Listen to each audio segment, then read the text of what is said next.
Let's bag it, take it back.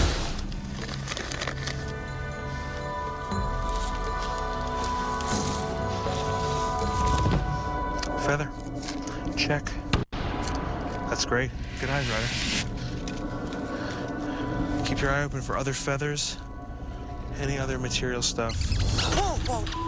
What, you okay? Mice are just jumping up at me. What? Mice just jumping up. They're just mice.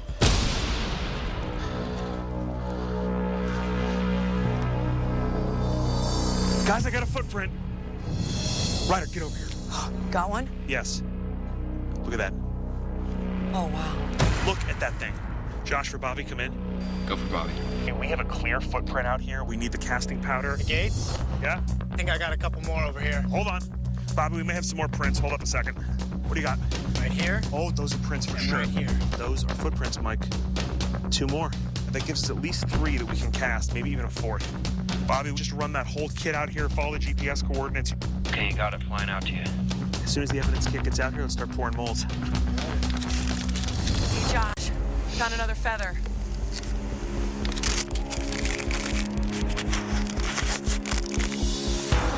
You dump that stuff right there. Your first one's right here. Oh, wow.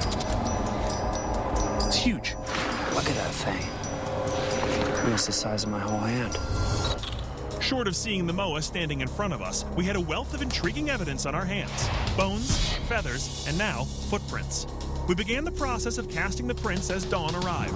We packed up our gear and the fresh castings and flew back to the States, hopeful we could identify what we found. We reviewed our trap cameras and were intrigued to find that something had tripped several cameras near the prints, but moved too fast for our flash to capture. Though we know an animal passed by here, we were left with only empty or blurry frames. We cross-referenced the bird calls with an extensive global database, and after endless searching, we found a match.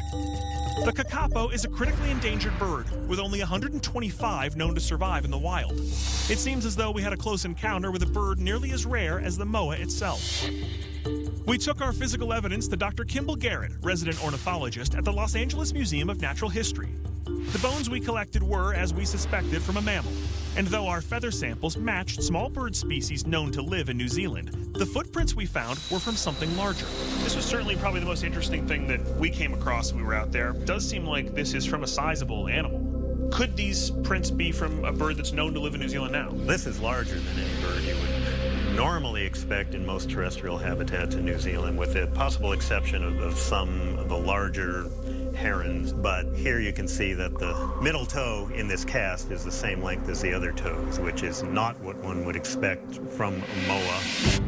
In the final analysis, it is probably unlikely that the largest species of moa are still running around New Zealand. After all, a 12-foot bird would have a hard time staying off the radar, even in a place as remote as this. But the smaller species could be more adaptable and harder to track.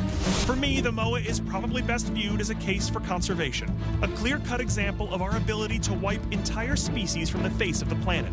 And though it is likely that we will never see the likes of the moa again, it may be possible that a small population have survived deep in New Zealand's interior, hiding from the most dangerous predator of all, man.